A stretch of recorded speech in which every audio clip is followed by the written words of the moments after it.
नमस्कार, आप देख रहे हैं हमारी खास पेशकश। मैं हूं आपके साथ अक्षय। सुप्रीम कोर्ट ने अयोध्या के मंदिर मस्जिद मामले पर अहम टिप्पणी करते हुए आज कहा कि दोनों पक्ष आपस में मिलकर इस मामले को सुलझाएं और अगर जरूरत पड़ती है तो सुप्रीम कोर्ट के जज मध्यस्थता करने को तैयार।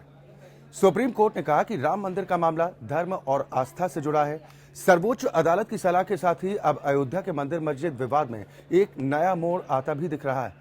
ज्यादातर मुस्लिम धर्मगुरुओं ने सुप्रीम कोर्ट की सलाह का स्वागत तो किया, लेकिन यह भी कहा कि आपसी सहमति एक मुश्किल काम है। अब सवाल है कि क्या अयोध्या में राम मंदिर बनेगा या ये सिर्फ बीजेपी का एक जुमला ही रह जाएगा। इसी पर है हमारी आज की स्पेशल रिपोर्ट, मंदिर वहीं बनाएंगे।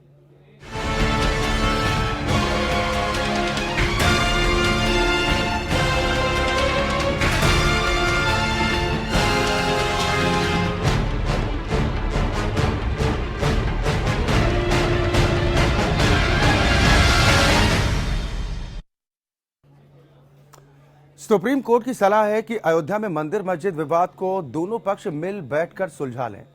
सर्वोच्च अदालत की ओर से कहा गया कि जरूरत पड़ने पर वो दोनों के बीच में मध्यस्थता को भी तैयार है। मैं आदित्यनाथ योगी। उत्तर प्रदेश में आदित्यनाथ योगी की अगुवाई में बीजेपी की सरकार बनने के बाद नजरें अब उसके बड़े एजेंडे पर हैं। किसान कानून व्यवस्था, रोजगार, इन सब मुद्दों पर सरकार अपनी कवायद में तेजी बरतती दिख रही है। लेकिन देखने वाली बात ये होगी कि 325 विधायकों के साथ बनी इस सरकार का रुख राम मंदिर मामले पर क्या होता है। मंदिर मस्जिद विवाद मामले पर मंगलवार को सुप्रीम कोर्ट की एक बड़ी सलाह सामने आई।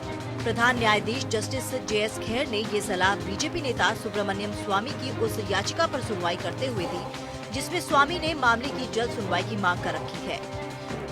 सुप्रीम कोर्ट ने कहा कि राम मंदिर का मामला धर्म और आस्था से जुड़ा है। ये एक संवेदनशील मसला है, इसलिए दोनों पक्ष आपस में मिलकर इस मामले को सुलझाएं। अगर जरूरत पड़ती है तो सुप्रीम कोर्ट के जज मध्यस्थता को तैयार हैं। सुझाव है कि सरयू नदी के उस पार एक मस्जिद बने और यह सारा जो राम जन्मभूमि है वो राम मंदिर के लिए सौंपा जाए। तो ये हम चाहते हैं कि न्यायाधीश एक मीडिएटर, ये जो मध्यस्थ करने के लिए कोई एक न्यायाधीश को का नाम सुझाए और मैं आशा करता हूं कि अगले फ्राइडे में ये फैसला कोर्ट की तरफ से अपेक्षित है। स्वामी के मुताबिक उन्होंने कोर्ट में अपनी बात रखते हुए कहा कि राम जहां पैदा हुए मंदिर वहीं बन सकता है, जबकि मस्जिद कहीं भी बन सकता है। नमाज सड़क पर भी पढ़ी जाती है, इसलिए हमें उम्मीद है कि मुस्लिम समुदाय इस सकारात्मक प्रस्ताव पर विचार करेगा। अब सुप्रीम कोर्ट की सलाह के बाद सबसे बड़ा सवाल ये उभरा है कि मामले में सहमति बनाने के लिए दोनों पक्ष आगे कैसे बढ़ेंगे। मंदिर का निर्माण होना है, उसके तीनों रास्ते खुले हैं, चाहे वो पार्लियामेंट के एक्ट के द्वारा हो, वार्तालाप के द्वारा हो या न्यायालय के फैसले के द्वारा हो। दुर्भाग्य है इस देश का कि 1949 से लेकर अब तक न्यायालय में यह मामला विचाराधीन है और लगातार जो है इस मामले पर जो किसी भी प्रकार का जो है समाधान नहीं हो पा रहा है। तो मैं समझता हूं कि इसका समाधान जो है वह पहले से ही संत धर्माचार्य और विश्व हिंदू परिषद कहती आई है, इसका समाधान न्यायालय में नहीं हो सकता। इसका समाधान का एक ही मार्ग है, संसद में कानून। तो अब चीफ जस्टिस ऑफ इंडिया खुद मीडिएट करें, हमें उन पर भरोसा है। वो कोई टीम नॉमिनेट करे सुप्रीम कोर्ट जजेस की, उन पर ही भरोसा है। वो हियरिंग करें, हम उसके लिए तैयार हैं। लेकिन आउट ऑफ कोर्ट सेटलमेंट के लिए वो हमसे कहेंगे तो हम नहीं जा सकते हैं, और वो उसके लिए कोई ऑर्डर पास करेंगे तो उस पर गौर करेंगे। हिंदू परिषद जो है इस मामले को सुलझाना ही नहीं चाहता। कि हम लोग ये चाह रहे हैं कि सुलह समझौता हो, आपस में जो है बैठ करके बातचीत जो है हो जाए। सियासी पार्टियों ने अपनी अपनी तरह से बयान देकर सुप्रीम कोर्ट के फैसले का स्वागत किया है। बहुत अच्छा काम कहा सुप्रीम कोर्ट ने और उस ओर हम लोग आगे बढ़ेंगे। अब उत्तर प्रदेश में हमारी सरकार आ गई है, अब सकारात्मक भी पहल शुरू होगी। जो अभी तक नकारात्मक थी अब सकारात्मक चीज से होगी और मुझे लगता है समस्या का समाधान होगा। कोर्ट की बात को निश्चित रूप से लोग मानेंगे, क्योंकि इसमें शुरू से सबका स्टैंड यही रहा है कि जो अदालत की बातचीत होगी, अदालत जो निर्देश आदेश देगी उसको मानेंगे। तो अदालत कुछ चीज कह रही है तो अदालत के उसका अध्ययन करके और जो है लोगों को मानना चाहिए। 2010 में इलाहाबाद हाईकोर्ट की लखनऊ पीठ ने बहुमत से फैसला दिया था कि जिस जगह पर राम की मूर्ति स्थापित है वहाँ मूर्ति ही रहेगी और बाकी जमीन को 3 बराबर हिस्सों में बांटा जाएगा। इसमें से एक हिस्सा सुन्नी वक्फ बोर्ड को देने का फैसला किया गया था। अब मामला सुप्रीम कोर्ट में है। कोर्ट ने दोनों पक्षों को बातचीत के लिए 31 मार्च तक का समय दिया है। सचिन भाटिया के साथ दिशा बेस्ट, APN। दरअसल उत्तर प्रदेश के मुख्यमंत्री के लिए गोरक्षा पीठाधीश्वर और गोरखपुर के बीजेपी सांसद आदित्यनाथ योगी के नाम पर मुहर लगने के साथ ही अयोध्या में खुशी की लहर दौड़ गई। अब सुप्रीम कोर्ट की इस टिप्पणी के बाद अयोध्या का मुद्दा एक बार फिर गर्म हो चुका है। मुख्यमंत्री आदित्यनाथ योगी मंदिर बनाने के प्रबल समर्थक माने जाते हैं और अयोध्या में लोगों को यकीन है कि जल्द ही कोई नतीजा जरूर निकलकर सामने आएगा। उत्तर प्रदेश के मुख्यमंत्री आदित्यनाथ योगी ने मंगलवार को प्रधानमंत्री नरेंद्र मोदी से मुलाकात की। अयोध्या विवाद पर सुप्रीम कोर्ट के सुझाव के बीच इन दोनों नेताओं की मुलाकात को काफी महत्वपूर्ण माना जा रहा है। इसके साथ ही आमतौर पर सख्त चेहरे में दिखाई देने वाले मोदी योगी से मुलाकात के दौरान मुस्कुरा रहे थे। प्रधानमंत्री कार्यालय ने एक ट्वीट करके बताया कि आदित्यनाथ योगी ने मोदी से मुलाकात की। प्रधानमंत्री ने उन्हें मुख्यमंत्री पद संभालने की शुभकामनाएं दी। दोनों नेताओं ने कई मुद्दों पर चर्चा की। हिंदुत्व की अगुवाई करने वाले बीजेपी के फायर ब्रांड नेता और यूपी के सीएम योगी की ताजपोशी की हरी झंडी मिलने पर अयोध्या का संत समाज भी गदगद है। वहीं अयोध्या में सुप्रीम कोर्ट की टिप्पणी के बाद निर्मोही अखाड़े के महंत रामदास ने सुझाव का स्वागत किया है। अच्छा जो है कदम है और निर्मोही अखाड़ा सदैव चाहा है कि आपसी सहमति से सुलह के प्रयास करके और हम सब बात कर लें जिससे कि मंदिर का निर्माण जो है वो प्रशस्त हो जाए। और मुसलमानों को भी चाहिए कि इसमें हम सभी को साथ दें और न्यायालय का साथ दें। इसी के साथ राम मंदिर निर्माण की उम्मीदों को भी पंख लग गए हैं, क्योंकि जहां एक तरफ योगी का राम नगरी से पहले से ही गहरा लगाव रहा है, वहीं यहां के संतों के साथ बहुत ही मधुर रिश्ते हैं। यूपी चुनाव के दौरान योगी ने कहा भी था कि बीजेपी मंदिर बनाने का रास्ता साफ करेगी। भारतीय जनता पार्टी ने अपने चुनाव घोषणा पत्र में कहा है मर्यादा पुरुषोत्तम भगवान श्री राम के भव्य मंदिर के निर्माण का मार्ग भी प्रशस्त करेंगे। योगी कई मंदिरों के उत्सवों में भी हिस्सा लेने सामान्य तौर पर आते रहे हैं। करीब साल भर पहले भी महंत आदित्यनाथ ने साफ कहा था कि 1992 में जो हुआ वो राम भक्तों ने किया।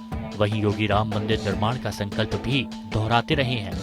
अयोध्या में भगवान राम के मंदिर के निर्माण का मार्ग प्रशस्त करना है। हम सबको इस भाव के साथ एक बार पुनः बढ़ना होगा। क्यों नहीं, कौन ताकत है जो आपको रोक सकता है मंदिर बनाने से? जब ढांचा ढाने से नहीं कोई रोक पाया तो मंदिर बनाने से कौन रोक पाया? अब तो निर्माण होना है। जून 2016 जब अयोध्या में विवादित ढांचा गिराने से कोई नहीं रोक सका, तो मंदिर बनाने से कौन रोकेगा? खास बात यह भी है कि राम मंदिर को लेकर शुरू हुए आंदोलन के पहले श्री राम जन्मभूमि मुक्ति आंदोलन समिति नामक जिस संस्था का गठन किया था, उसके अगुवाकार ही नहीं रहे। उसके अगुवाकार ही नहीं, पहले अध्यक्ष भी सांसद योगी आदित्यनाथ के गुरु और पूर्व गोरक्ष पीठाधीश्वर महंत अवैधनाथ ही थे। उन्हीं के नेतृत्व में 1983 में सीतामढ़ी बिहार से दिल्ली तक की रथ यात्रा निकाली गई थी, जिसे 31 अक्टूबर 1984 को उत्तर प्रदेश की सीमा में इसलिए स्थगित कर दिया गया था क्योंकि तत्कालीन प्रधानमंत्री श्रीमती इंदिरा गांधी की गोली मारकर हत्या कर दी गई थी। अब एक बार फिर मौका आया है। लोकसभा में बीजेपी के पास प्रचंड बहुमत है और अब यूपी में भी बीजेपी की सरकार है। इस बार दशहरा पर जब प्रधानमंत्री नरेंद्र मोदी लखनऊ गए थे, तब भी उन्होंने अपने भाषण की शुरुआत और समापन जय श्री राम के नारों से की थी। जय जय श्री राम। मेरे साथ पूरी ताकत से बोलिए, जय श्री राम। आवाज दूर दूर तक जानी चाहिए। जय श्री राम,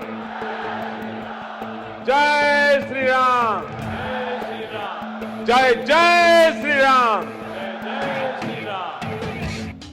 एक मजे की बात यह है, हर बार चुनाव के साथ ही राम मंदिर का मुद्दा ठंडे बस्ते में चला जाता है, लेकिन इस बार यूपी में बीजेपी की जीत के साथ ही अयोध्या में राम मंदिर का मुद्दा जोर शोर से उठा है। अब देखना है कि दोनों पक्ष किसी अंजाम तक पहुंचते हैं या नहीं। श्वेता कुमारी के साथ हिमांशु, APN। हालांकि कोर्ट की इस टिप्पणी के बाद मुस्लिम पर्सनल लॉ बोर्ड की तरफ से सधी हुई प्रतिक्रिया सामने आई। बोर्ड के सदस्य खालिद रशीद फरंगी महली ने एपीएन से खास बातचीत में कहा कि वो सुप्रीम कोर्ट के इस प्रस्ताव की कद्र करते हैं, लेकिन चाहते हैं कि इस बारे में फैसला अदालत ही सुनाए। फरंगी महली का कहना है कि हिंदुस्तान के मुसलमान कभी भी राम मंदिर के खिलाफ नहीं रहे। पहले भी राम मंदिर मुद्दे के समाधान को लेकर कोशिशें की गईं, लेकिन सियासी दलों की दखलंदाजी ने तमाम कोशिशों को खत्म कर दिया। राम मंदिर मामलों में सुप्रीम कोर्ट के सुझाव पर हमारे संवाददाता खुर्रम निजामी ने बातचीत की मुस्लिम धर्मगुरु खालिद रशीद फरंगी महली से। बाबरी मस्जिद एक बार फिर सुर्खियों में, और इस बार चीफ जस्टिस ऑफ इंडिया ने कहा है कि मध्यस्थता किया जाए और दोनों पक्षों से इस बात कही है कि आप मध्यस्थता करिए, out of the court settlement करिए। लेकिन इस पर मुस्लिम पक्ष का क्या कहना है जानने के लिए हमारे साथ मौजूद है मौलाना खालिद रशीद साहब। खालिद रशीद साहब मुस्लिम पर्सनल लॉ बोर्ड में भी हैं, पूरे मामले को आप कैसे देखते हैं, मध्यस्थता में क्या दिक्कत है?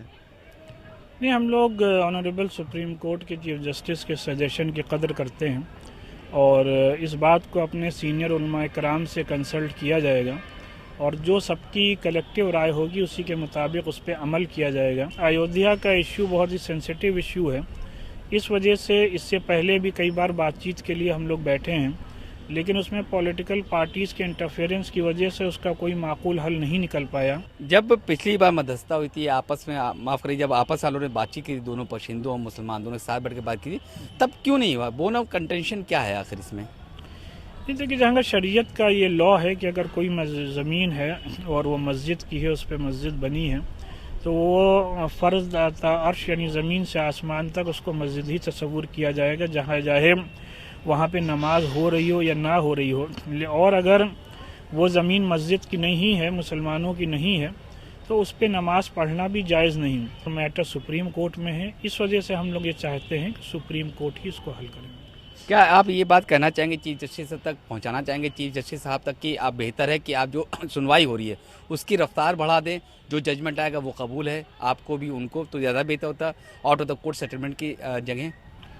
नहीं, ये तो पर्सनल लॉ बोर्ड ने हर साल 6 दिसंबर के मौके पर अपना मेमोरेंडम मुख्तलिफ लीडर्स को भेज करके ये मांग की है, डिमांड की है कि डे टू डे हियरिंग हो और इस मसले को जल्द से जल्द सुप्रीम कोर्ट ही हल करते तो सबसे बेहतर है। एपीएन से बात करने का शुक्रिया। तो ये थे मौलाना खालिद रशीद फरंगी महली साहब, जिनका साफ तौर पे कहना है कम्युनल हारमोनी के लिए सब कुछ कबूल है, लेकिन इस बात का फैसला अगर सुप्रीम कोर्ट करे तो बेहतर होगा, ना कि out of the court settlement इसका बेहतर ऑप्शन हो सकता है। अब देखना यह है कि 31 मार्च को जब दोबारा इस पर हियरिंग होती है तब हालात क्या बनते हैं। कैमरामैन गिरीश के साथ खुर्रम निजामी, एपी लखनऊ। करीब 23 साल पहले तोड़ी गई बाबरी मस्जिद आज भी भारतीय राजनीति और समाज में एक संवेदनशील मुद्दा है। अयोध्या विवाद ने कई दशकों तक देश की राजनीति को प्रभावित किया, लेकिन ये विवाद भी एक दिन में पैदा नहीं हुआ। आखिर क्या हुआ था बाबरी विध्वंस से पहले? बात साल 1949 की है। आजाद भारत की उम्र कुल मिलाकर 2 साल ही हुई थी। देश के पहले प्रधानमंत्री जवाहरलाल नेहरू अभी भी भारत के विचार को साकार करने में लगे हुए थे। 1949 में देश भले ही आजाद हो गया था, लेकिन विभाजित भारत के लोग अभी भी विभाजन की त्रासदी में तार तार हुए सामाजिक ताने बाने के चीथड़े को समेटने की कोशिश कर रहे थे। इन्हीं सब के बीच उत्तर प्रदेश में जमीन तैयार की जा रही थी 22 दिसंबर की रात को अयोध्या घेरने की। हिंदू महासभा और उनसे जुड़े संगठन दावा करते हैं कि सुबह करीब 3 बजे अचानक से बिजली चमकी और श्री राम बाबरी मस्जिद में प्रकट हो गए। ये वाकया राम जन्मभूमि को आजाद करवाने की दिशा में हिंदुओं की सदियों लंबे संघर्ष में पहला महत्वपूर्ण मोड़ साबित हुआ। दावा किया जाता है कि बाबरी मस्जिद को बाबर के सिपह सलार मीर बाकी ने साल 1528 में श्री राम जन्मभूमि पर बने मंदिर को तोड़कर बनवाया था। लेकिन इस वाक्य से जुड़ी एक ज्यादा जमीनी व्याख्या 23 दिसंबर 1949 को दर्ज हुई। एफआईआर में है, जिसमें अयोध्या के पुलिस स्टेशन के ऑफिसर इंचार्ज ने मुख्य रूप से 3 लोगों को नामजद किया था, अभिराम दास, राम शकल दास और सुदर्शन दास। इसके अलावा 50 से 60 अज्ञात लोगों के खिलाफ भी दंगा भड़काने, अतिक्रमण करने और एक धर्मस्थल को अपवित्र करने का मामला दर्ज किया गया था। अयोध्या में दर्ज एफआईआर के मुताबिक 50 से 60 लोगों का एक समूह बाबरी मस्जिद परिसर के ताले को तोड़कर दीवारों और सीढ़ियों को फांदकर अंदर घुस आए और श्री भगवान की प्रतिमा वहां स्थापित कर दी। साथ ही उन्होंने पीले और केसरिया रंग में सीता और राम जी आदि की तस्वीरें मस्जिद की भीतरी और बाहरी दीवारों पर बना दी। मस्जिद में घुसपैठ करने वालों ने मस्जिद को नापाक किया है। लेकिन क्या एक मस्जिद को मंदिर में बदलने का ये पुख्ता प्लान बिना स्थानीय प्रशासन की मदद के बन पाना संभव था? उस समय गुरुदत्त सिंह सिटी मजिस्ट्रेट थे और उनके बारे में ये मशहूर था कि उन्होंने अपने ब्रिटिश आकाओं को खुश करने की खातिर अपने तौर तरीके कभी नहीं छोड़े थे। गुरुदत्त सिंह के बेटे गुरु बसंत सिंह का कहना है कि उनके पिता के अलावा जिला मजिस्ट्रेट के नायर, पुलिस अध्यक्ष कृपाल सिंह और जिला जज ठाकुर बीर सिंह शामिल थे।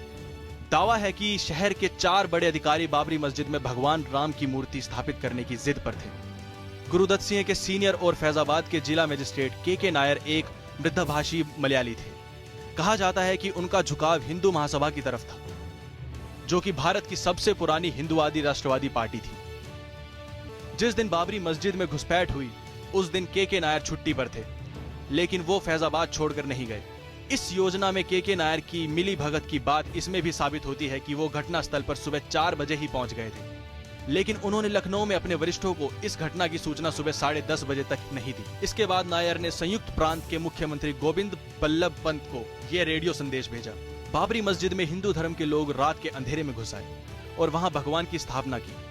जिला मजिस्ट्रेट, पुलिस अधीक्षक और पुलिस के जवान मौके पर पहुंच चुके हैं। स्थिति नियंत्रण में है। पुलिस पिकेट के 15 जवान जो रात को ड्यूटी पर थे, भीड़ को रोकने के लिए कुछ नहीं किया।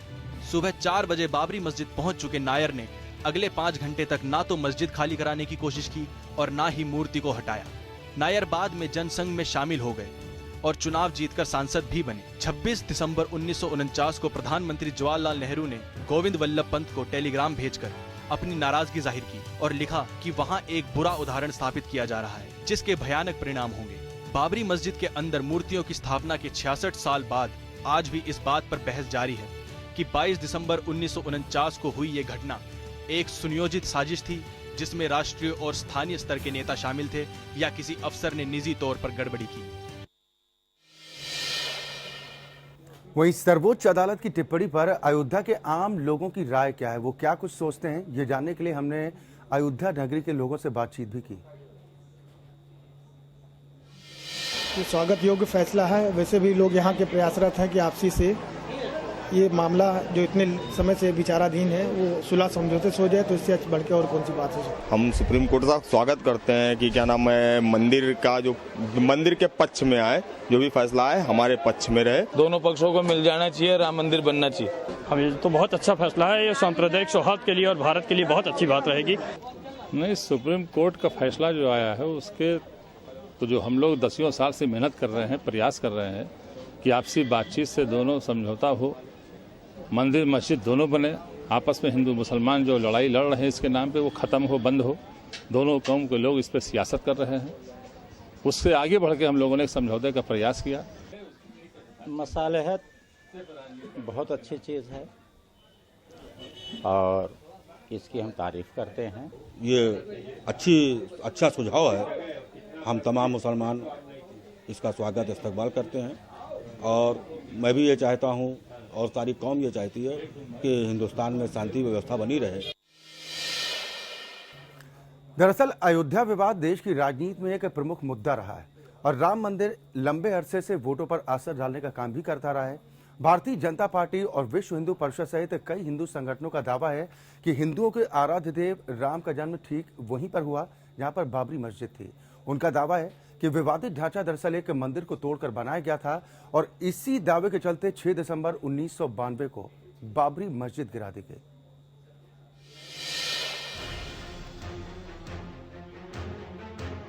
अयोध्या में पिछले 50 साल से जमीन के मालिकाना कब्जे का विवाद है।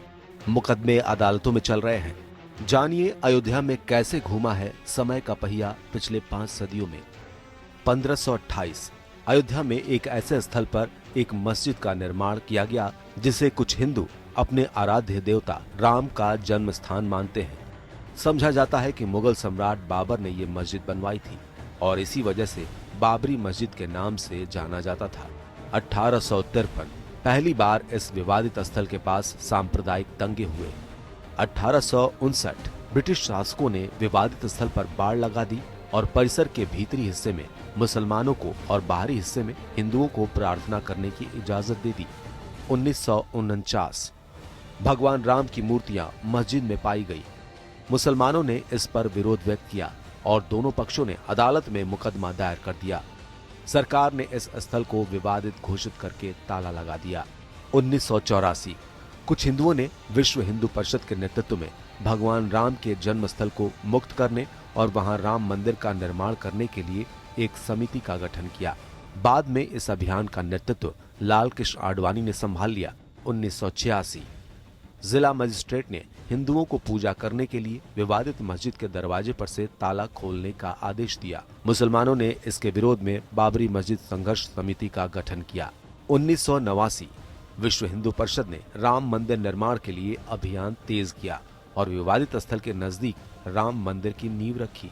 1992 विश्व हिंदू परिषद, शिवसेना और बीजेपी के कार्यकर्ताओं ने 6 दिसंबर को बाबरी मस्जिद गिरा दिया और इसके बाद देश भर में सांप्रदायिक दंगे भड़क उठे, जिसमें 2000 से ज्यादा लोग मारे गए। 1998 प्रधानमंत्री अटल बिहारी वाजपेयी के नेतृत्व में बीजेपी ने गठबंधन सरकार बनाई।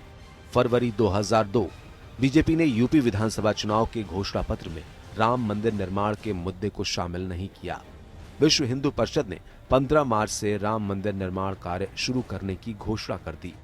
सैकड़ों राम भक्त अयोध्या में इकट्ठा हुए। अयोध्या से लौट रहे हिंदू कार्यकर्ता जिस ट्रेन से जा रहे थे उसमें गोधरा में आग लग गई। इस घटना में 58 लोग मारे गए।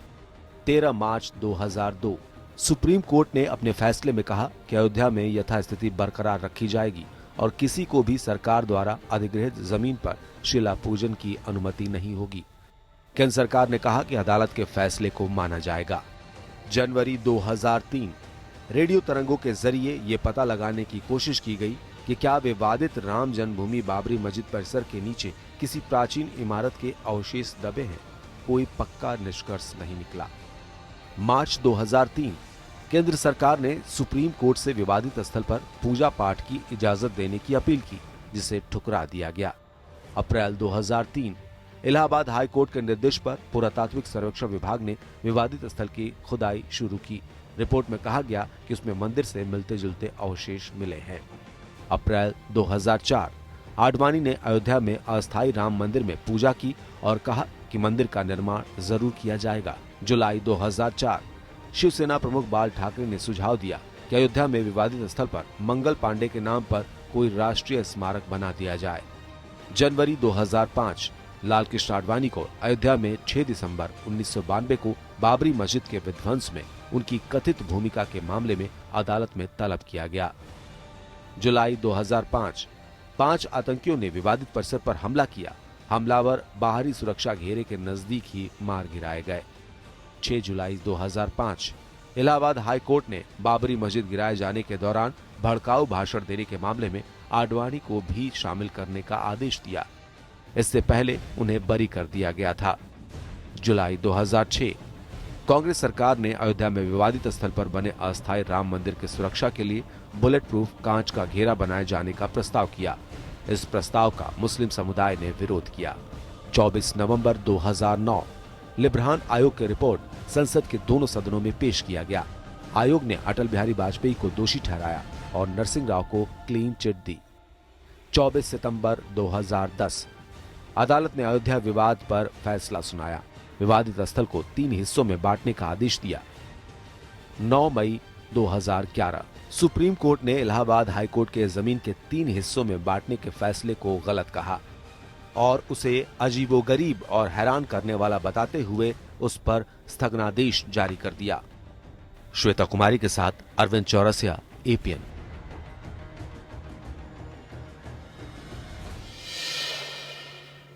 या तो सर्वोच्च अदालत ने अपने सुझाव के जरिए कहीं ना कहीं इस विवाद के निपटारे को एक दिशा दी है, लेकिन ये रास्ता मंजिल पर कब तक पहुंचता है और कैसे पहुंचता है, इसका हम सभी को इंतजार है। इसी के साथ स्पेशल रिपोर्ट में आज के लिए बस इतना ही।